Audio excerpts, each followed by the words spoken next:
तो इमेजिन करो तुम एक स्पेसशिप में हो और इंस्टेंटली तुम्हें मार्स या किसी और गैलेक्सी में जाना हो। अभी इस प्रेजेंट टाइम पे लाइट से ज़्यादा तेज़ अपने साइंस के डिस्कवरीज में कोई भी चीज़ ट्रेवल नहीं कर सकती, लेकिन अगर कर पाए हम तो ये सिर्फ एक किसी साईफाई मूवी का प्लॉट नहीं है, पर ये एक अपने साइंस के रूल्स को चैलेंज करने का एक तरीका है। Welcome to my YouTube channel. मैं हूं आपका दोस्त संकल्प और आज हम बात करने जा रहे हैं what if we travel faster than the speed of light. तो बने रहिए इस वीडियो में, आपको सब कुछ पता चल जाएगा क्या क्या हो सकता है। फर्स्ट ऑफ ऑल सबसे पहले बात कर लेते हैं कुछ बेसिक्स के बारे में, कुछ साइंस के बेसिक्स जिनका इस वीडियो में आपका जानना बहुत ज़रूरी है। तो जैसा कि आप सभी को पता होगा, वैक्यूम में जो लाइट की स्पीड होती है वो होती है 299,792,458 मीटर्स पर सेकेंड के इक्वल। मतलब कि एक सेकेंड में अर्थ के लगभग लाइट 7.5 टाइम्स चक्कर मार दे। एल्बर्ट आइंस्टीन की थ्योरी ऑफ रिलेटिविटी के अकॉर्डिंग कोई भी चीज़ लाइट की स्पीड से ज़्यादा तेज़ नहीं ट्रेवल कर सकता है। पर क्यों? तो जैसे जैसे हम स्पीड बढ़ाते हैं वैसे वैसे मास इंक्रीज होता है। तो जब मास इंक्रीज होता है तो एनर्जी डिमांड भी इंक्रीज होती है और वो धीरे धीरे एक्सपोनेंशियली इनफाइनाइट पर पहुंच जाती है। तो एनर्जी इनफाइनाइट का मतलब इम्पॉसिबल, एटलीस्ट थ्योरेटिकली तो इम्पॉसिबल ही है। अभी करते हैं ब्रेकिंग द लिमिट्स। तो लेट समहाउ कि हम इस लाइट की स्पीड को किसी भी तरह तोड़ देते हैं तो क्या होगा? तो सबसे पहले आप अपने स्पेस का साइज समझिए। तो हमारी गैलेक्सी मिल्की वे का डायमीटर जो है वो लगभग 1 लाख लाइट ईयर्स के इक्वल है। अगर तुम faster than speed of light travel कर सकते हो तो इसका मतलब है तुम सेंचुरीज का ट्रेवल कुछ सेकेंड्स या कुछ मिनट्स में कर सकते हो। तो इसका सीधा ये मतलब है कि हम दूसरी गैलेक्सीज में ट्रेवल कर पाएंगे, अपने यूनिवर्स को एक्सप्लोर कर पाएंगे, जो कि अभी तक ह्यूमनली पॉसिबल नहीं हुआ करता था बहुत ज़्यादा।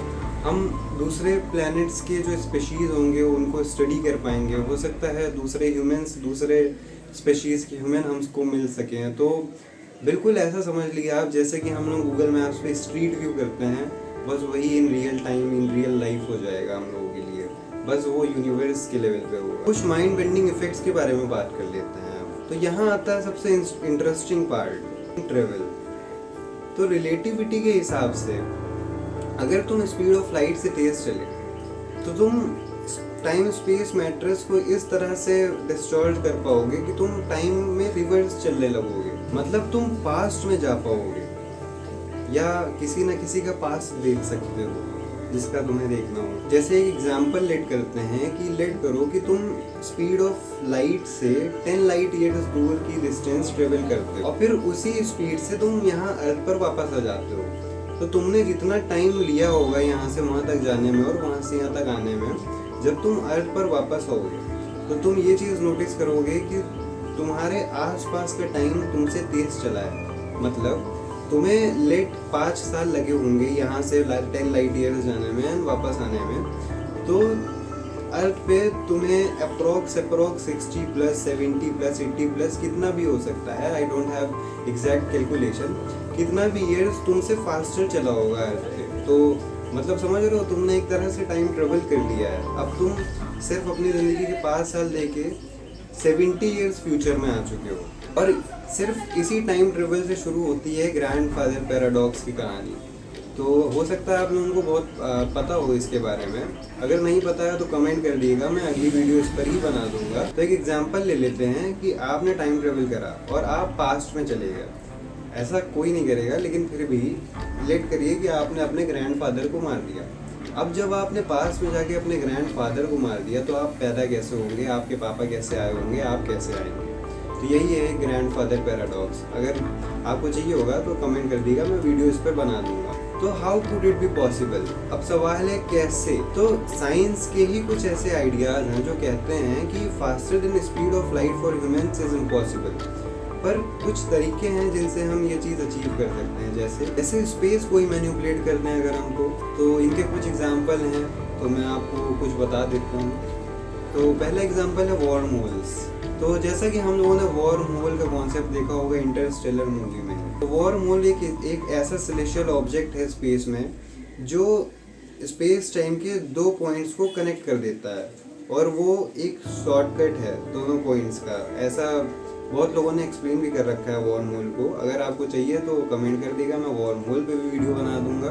पर बस प्रॉब्लम ये है कि वर्महोल स्टेबल नहीं होते हैं। मतलब थ्योरेटिकल तो अभी यही पाया गया है कि वो अपना पॉइंट चेंज करा करते हैं। तो लेट आप यहाँ से गए किसी और पॉइंट पे, अब आपको वापस आने का जगह नहीं है, तो आप वहीं फंस कर रह जाएंगे। एक ऐसा कॉन्सेप्ट है कि आप स्पेस में हो और आपने अपने आगे के स्पेस को कंप्रेस करा और अपने पीछे के स्पेस को एक्सपेंड कर दिया। तो आप अब क्या हो रहा है कि आप जो हैं वो तो अपनी जगह पे स्टेबल हैं, पर स्पेस आपके लिए मूव कर रहा है, तो आप रिलेटिवली मूव ही कर रहे होगे। तो इस तरह से भी हम ट्रेवल कर सकते हैं faster than speed of light. Third बात कर लेते हैं टेक्योन्स की। तो ये थ्योरेटिकल कुछ ऐसे पार्टिकल्स हैं जो कि साइंस कहती है कि ये particles faster than speed of light travel कर सकते हैं, पर अभी तो इनका कोई प्रूफ नहीं है, तो ये सिर्फ थ्योरेटिकल कॉन्सेप्ट ही है। तो बात कर लेते हैं side effects and risk in travelling faster than speed of light. Faster than speed of light travel करने का एक जो सबसे बड़ा साइड इफेक्ट होगा वो होगा कैजुअलिटी ब्रेकडाउन। तो इसका मतलब ये है कि जो इवेंट्स के ऑर्डर हैं वो बिगड़ जाएंगे। मतलब लेट करिए एक एग्जांपल कि आपने किसी को एक मैसेज सेंड करा और वो मैसेज आपके सेंड करने से पहले ही उन तक पहुंच गया, तो ये एक बहुत खतरनाक चीज़ हो जाएगी आपके लिए और आप समझ नहीं पाएंगे क्या हो। और जो दूसरा एक साइड इफेक्ट है इसका वो ये है कि एनर्जी का ब्लास्ट। तो जैसा कि आपने फाइटर जेट्स में देखा होगा कि वो जब एक बैरियर क्रॉस करते हैं स्पीड का, तो एक शॉक वेव जनरेट होती है। तो उस शॉक वेव वो बहुत एनर्जी वाला होता है शॉक वेव। तो अगर आप faster than speed of light travel करेंगे तो जो शॉक वेव जनरेट होगी वो इतनी ज़्यादा एनर्जी की होगी कि वो चीज़ों को डिस्ट्रॉय कर सकती है पूरी तरह से।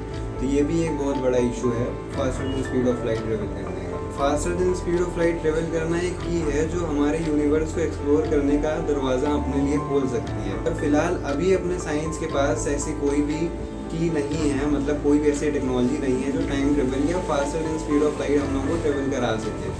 तो हो सकता है हम लोग आगे कभी फ्यूचर में ये चीज़ अचीव कर सके। तो हो सकता है आप सभी को इंतज़ार हो उस दिन का। तो होता है कि हम लोग इसी सेंचुरी में ये चीज़ कर पाएँ। तो अगर ये वीडियो आपको इन्फॉर्मेटिव लगा हो और आपने कुछ सीखा हो इस वीडियो से, तो वीडियो को लाइक करिए, चैनल को सब्सक्राइब करिए और कमेंट में ज़रूर बताइएगा कि अगर आप faster than speed of light travel कर सकते हैं तो आप सबसे पहला प्लेनेट या सबसे पहली जगह कहाँ जाना चाहते हैं स्पेस में।